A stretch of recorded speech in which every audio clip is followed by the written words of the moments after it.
Hundreds of people gathered in the capital city today to have their voices heard in a series of controversial bills making their way through the legislature. Thanks for staying with us here at 5:30. I'm Sarah Sanchez. And I'm Tim Lammers. Now, two such bills look to establish state standards when it comes to both vaccines and homeschooled education. Public comment on them is continuing throughout the night with another 7 hours of testimony possible at the Legislative Office Building. Yeah, it's going to be a long night. Fox 61's Aaron Coogan gives us a look at the busy day inside. The primary argument from opponents of both the vaccine bills and the proposed homeschool reform being that of government overreach and decisions that folks here today say should be left in the hands of the people.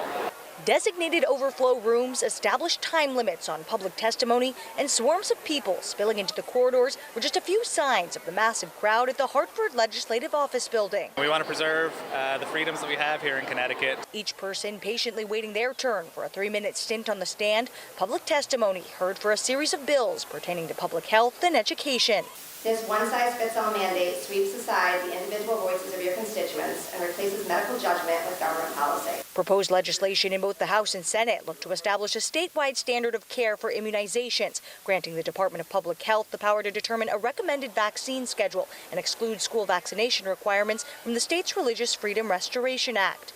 And while neither bill outlines any specific vaccine mandate, promises are not safeguards. Laws are not written based on promises. Written testimony from nearly 2,000 people online, alongside opponents who showed up in person, bringing mass concerns relating to how department oversight could impact required vaccinations in institutions such as schools, healthcare facilities, and nursing homes. And it's the same concern surrounding stricter government oversight that has opponents of proposed changes to Connecticut's homeschooling legislation, calling for hands off our children.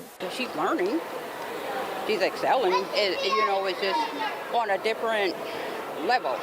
If Connecticut chooses to march forward this way, they are just inviting litigation. They are inviting constitutional challenges. For soon-to-be father of 5, Justin Bennett, he says the new House bill that would require all students to receive equivalent instruction would force his family into a box of what, how, and when things are taught. If the bill is saying that we have to teach a certain version of science or a certain version of civics, like critical race theory, and people disagree with that, what's the recourse? This bill has so many questions that it does not answer. I think that the way the bill is drafted, it's not going to change what parents who are homeschooling do on a day-to-day basis. They will still be able to teach their children in the way that they feel is most appropriate.